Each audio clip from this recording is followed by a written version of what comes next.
what happens at a party. Normally we say what happens at a party stays at a party. And that's true. The activities that go on at a party should not be discussed. That's part of the discretion thing. You can discuss what happened. You just cannot attach names or anything to it.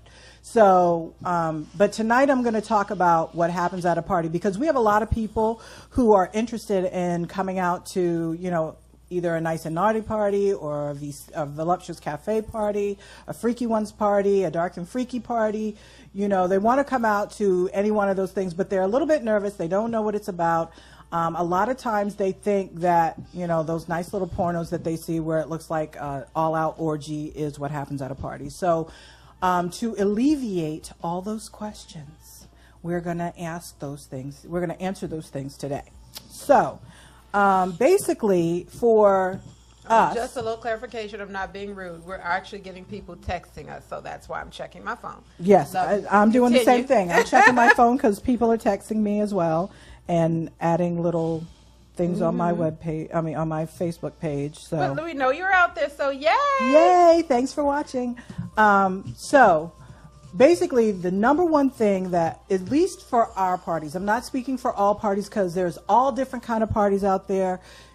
You know, there's something for everybody, and everything is not for everyone. So, you know, you'll have to find where you get in, fit in where you get in. Right. There are some basic elements that you should experience at a swing party or at any lifestyle party. Right. There are some things you should experience, and if you do not experience those things, you might want to think twice about being at that party if you're a new person.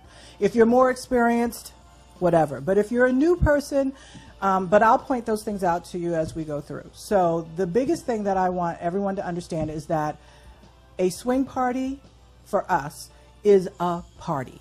It's a house party. Right. It's just like when you go to your boy's house on the weekend. You know, you go to your boy's house on the weekend and y'all sit around and play cards or play video games and have drink and have food and, Absolutely. you know, a cookout, you know, family reunion, any of that. It's very similar to that. It's just like a house party. So, you know, the difference, you know, I like to say the difference between our swing party and a regular house party is that we know people are fucking in the bedrooms. Right. Nobody's sneaking. Right. You Nobody's know, like, they're not having sex on the room. coke. You know, they're not sneaking one real Right. quick in the bathroom real quick or whatever. We know the people are fucking in the bedroom. Yeah. The only difference. We've been back there too. It's the only difference. So, you know, it's not a whole free for all, everybody's butt booty naked all the time. Right. Basically for all of us, you know, we have a period of time where we call it kind of like the meet and greet period. Social hour. Where, you right. know, the social hour where you come in. Ours is like 2 hours long. So you come in, you sit down, you get some food. We usually have, you know, I'm a gamer, so I bring my PlayStation 4 almost everywhere. If it's got a TV, I'm bringing the PS4. So the PS4 is set up, you know, we're playing Mortal Kombat over there in the living room. Folks are sitting at the table, they're drinking, they're getting their eat on, we're laughing, we're joking, we're picking on each other because we've been together so much, we Right. know each other very well. We have, you know, just lots of things to talk about, to catch up on, and it's very frustrating to some of our more hardcore players because they're come and they're like, wait, when are we going to start fucking? Can we start fucking? When is the fucking starting? At our parties, it starts really late because we get a lot of new folks, or we get a lot of folks Right. who are a little bit nervous.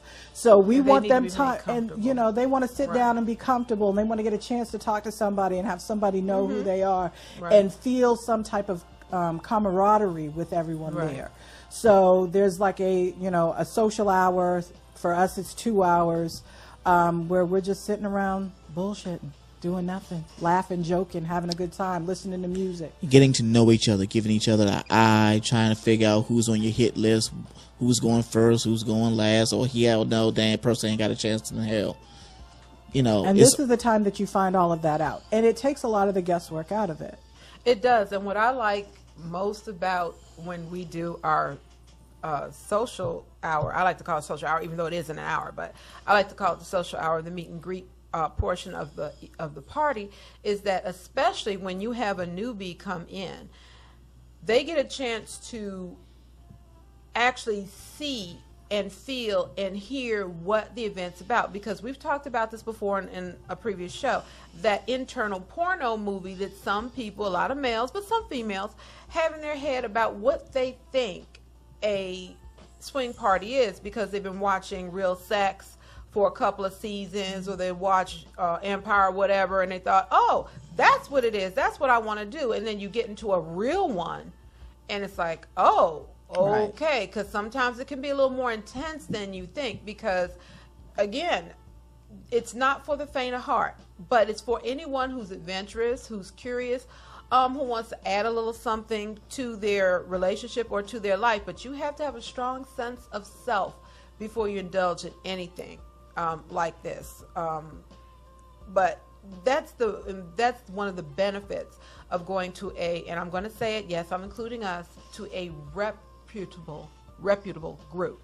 That's one of the main differences. The rules are posted, and you have a social time to sit down, get to know each other, and if it's a really good group, then the host or hostess or hosts are taking the time, because they know you're a newbie, to make you feel comfortable and to answer any questions or concerns you have before the event starts, and quite frankly during the event if they're not busy getting it themselves. So you want to take a break now? We're running over a little bit.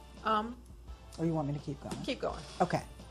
So the next part is, at some point during the night, everyone changes out of street clothes. At a certain period of time at night, so that we're all comfortable, we're on all equal level, you must dress down. A lot of people have a problem with this, but it really is so that everybody feels comfortable. And I know you may not feel comfortable because you have body image issues, or you have, you know, you just not comfortable dressing down. You're not comfortable changing your clothes in front of a bunch of strangers. But we all change out of street clothes. Ladies are usually in lingerie, trying to look sexy. You know, I do what I can, and so, you know, we're trying to look sexy. Guys are usually in, you know, either wife beaters and boxers, or t-shirts or boxers or whatever. And then once this is kind of iffy. Sometimes that happens before this next part. A lot of times it happens after. But then after that social time, after that social hour, we all sit down in a group and we introduce ourselves. Even though we've been talking to each other for the last 2 hours, we introduce ourselves. We say, hey, my name is Dee. It happens afterwards. So we sit down and we talk about, you know, we introduce ourselves. We talk about who we are, introduce ourselves, introduce who we're there with. Normally I'm there with my husband and our other poly family. And you talk about what your rules are, what you will do, what you won't do, you know, what your sexual orientation is. So there's no question in the group. So everybody who's there knows what's going down. So if they're paying attention, you will not get approached by someone who you do not want to approach you. So if you are a straight female, the bi females may lament and they may cry, but they're not going to come up to you and ask you. Absolutely. Because you've already stated that you're straight and you don't play that way. Right. Same thing with men. If the men there say they're straight and there's a bi male there, he knows he's not going to go and proposition any of the straight males there, because they've made it their sexual orientation very clear. So no sucking dicks if you've got a dick. Yes.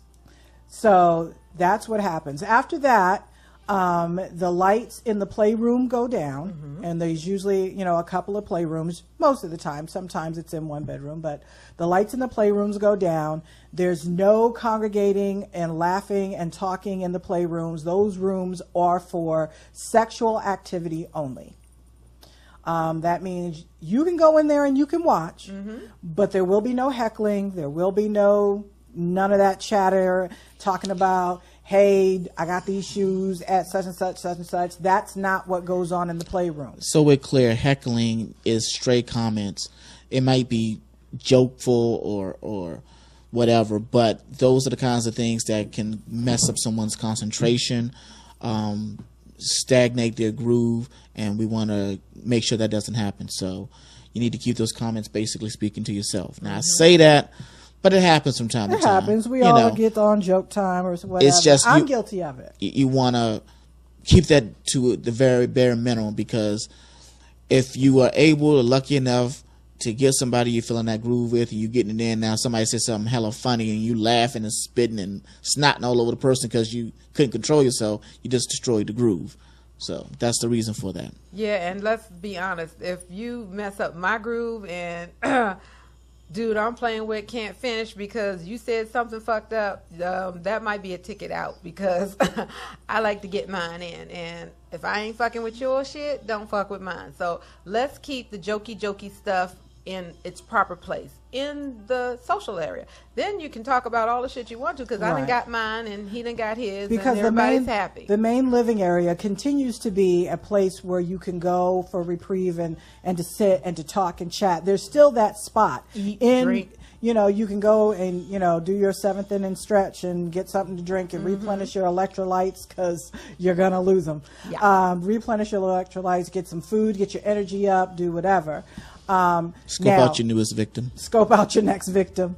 So the things that you should be on the lookout if you're a newbie and you've never been to a party before and you go to a party for the first time, if they do not do an introduction and read rules. Absolutely. Everybody has rules, and you need to know what the rules of the house are. And the first rule anybody at any party says to you should be no means no. Absolutely. It always means no. It's very important. It's the basis of anything. That means when you walk in the door, you're there. You don't have to do anything you don't want to do. And anybody who says that you do have to do something you don't want to do, that's not the place you want to be. So if you walk in the door...